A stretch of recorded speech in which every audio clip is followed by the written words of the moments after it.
दशहरा एक ऐसा पर्व जो बुराई पर अच्छाई की जीत का प्रतीक है। हर साल हम रावण के पुतले को जलाते हैं, लेकिन क्या हम वास्तव में रावण के बारे में सब कुछ जानते हैं? क्या वह केवल एक राक्षस था या उससे कहीं अधिक गूढ़ और जटिल व्यक्तित्व का धनी था? आज हम रावण के जीवन से जुड़े कुछ ऐसे तथ्यों की बात करेंगे जिन्हें जानकर आप हैरान रह जाएंगे।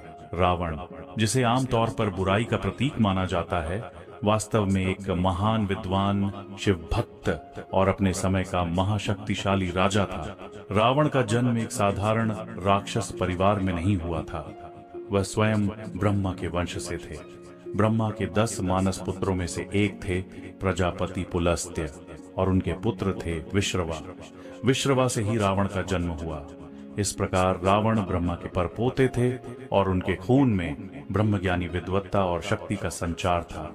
रावण का व्यक्तित्व और शक्ति उन्हें सामान्य नहीं बल्कि एक अलौकिक योद्धा और ज्ञानी बनाते थे। यही कारण था कि वह केवल राक्षस नहीं बल्कि विद्वान ब्राह्मण भी माना जाता था। कई लोग ये मानते हैं कि विभीषण रावण का सौतेला भाई था, लेकिन सच ये है कि विभीषण और रावण सगे भाई थे। दोनों के पिता थे महर्षि विश्रवा और माता थीं कैकसी। विभीषण, कुंभकर्ण और रावण ये तीनों सगे भाई थे और कुबेर उनके सौतेले भाई थे जिनकी मां इडविड़ा थी। विभीषण का रावण के प्रति प्रेम और निष्ठा उनके सगे भाई होने का प्रमाण था, लेकिन रावण के गलत रास्ते पर जाने के कारण विभीषण को श्री राम का साथ देना पड़ा। यह उनका नैतिक कर्तव्य था, न कि सगे या सौतेले संबंधों का परिणाम। रावण का नाम सिर्फ युद्ध कौशल या उसकी शक्तियों के लिए नहीं जाना जाता, बल्कि वह एक महान शिव भक्त और विद्वान था। शिव की आराधना में उसने अपने 10 सिर अर्पित कर दिए थे और इससे प्रभावित होकर भगवान शिव ने उसे कई वरदान दिए। रावण संगीत का भी महान ज्ञाता था। उसकी वीणा की मधुर ध्वनि सुनकर देवता भी मोहित हो जाते थे। ये गुण उसे एक साधारण योद्धा से अलग बनाते थे। वह सिर्फ शक्ति का प्रतीक नहीं बल्कि ज्ञान और कला का भी प्रतीक था।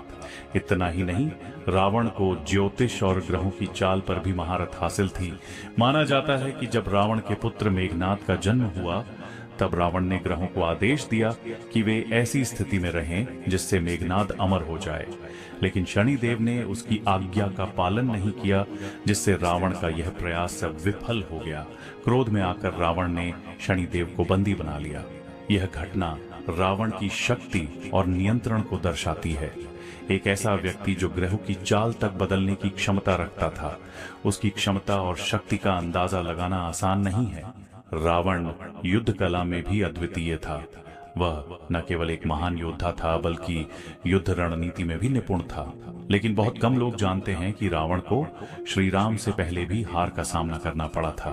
वानर राजबाली और कार्तवीर्य अर्जुन, ये 2 योद्धा रावण को पहले हरा चुके थे। यह तथ्य हमें बताता है कि रावण भी अमर या अजेय नहीं था। ये घटनाएं हमें यह सिखाती हैं कि कोई भी योद्धा, चाहे वह कितना भी शक्तिशाली क्यों ना हो, हमेशा विजयी नहीं हो सकता। रावण का व्यक्तित्व इतना जटिल था कि कुछ स्थानों पर उसे आज भी श्रद्धा के साथ याद किया जाता है। यह हमें बताता है कि हर कहानी के 2 पहलू होते हैं। भारत के मध्य प्रदेश के विदिशा जिले के नटेरन गांव में रावण को आज भी एक दामाद के रूप में पूजा जाता है। ये गांव मंदोदरी का मायका था और रावण के विवाह के बाद उसे गांव का दामाद माना गया। दशहरे के दिन यहाँ रावण का दहन नहीं बल्कि उसकी बरसी मनाई जाती है। ये रावण के प्रति अनोखी श्रद्धा को दर्शाता है। इसी तरह बहुत से लोग मंदसौर को मंदोदरी का मायका मानते हैं और वहां भी रावण की पूजा होती है। रावण एक महान विद्वान था। उसे 6 शास्त्रों और 4 वेदों का ज्ञान था। वह वास्तु शास्त्र, ज्योतिष शास्त्र, संगीत शास्त्र और आयुर्वेद शास्त्र का भी जाता था। रावण ने शिव तांडव स्तोत्र की रचना की थी। उसने रावण संहिता, अरुण संहिता, अंक प्रकाश, इंद्रजाल, नाड़ी परीक्षा और कुमार तंत्र जैसे ग्रंथ भी लिखे थे। रावण ने कई बार मनुष्यों, देवताओं और राक्षसों पर जीत हासिल की थी। उसने पाताल लोक को जीतकर अपने भाई अहिरावण को वहां का राजा बना दिया था। एक बुराई आपकी सारी अच्छाइयों पर पानी फेर देती है और आप देवताओं की नजरों में भी नीचे गिर जाते हैं। विद्वान और प्रकांड पंडित होने से आप अच्छे साबित नहीं हो जाते। अच्छा होने के लिए नैतिक बल का होना जरूरी है। कर्मों का शुद्ध होना जरूरी है। शिव का परम भक्त यम और सूर्य तक को अपना प्रताप झेलने के लिए विवश कर देने वाला प्रकांड विद्वान, सभी जातियों को समान मानते हुए भेदभाव रहित राक्षस समाज की स्थापना करने वाला रावण आज बुराई का प्रतीक माना जाता है, इसलिए कि उसने परस्त्री का हरण किया था। रावण एक ऐसा नाम जिसे हम बुराई का प्रतीक मानते हैं, असल में एक महान विद्वान, शिव भक्त और योद्धा था। लेकिन उसकी एक गलती, सीता का अपहरण, उसकी महानता को अंधकार में धकेल दिया। इस एक गलत कदम ने रावण की महानता को समाप्त कर दिया और उसे पौराणिक कथाओं का सबसे बड़ा खलनायक बना दिया।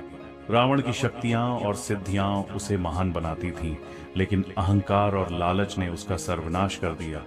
आज भी हमें यह सीखने की जरूरत है कि जीवन में कभी भी अपने मूल्यों को नहीं छोड़ना चाहिए, चाहे आप कितने भी शक्तिशाली क्यों ना हो।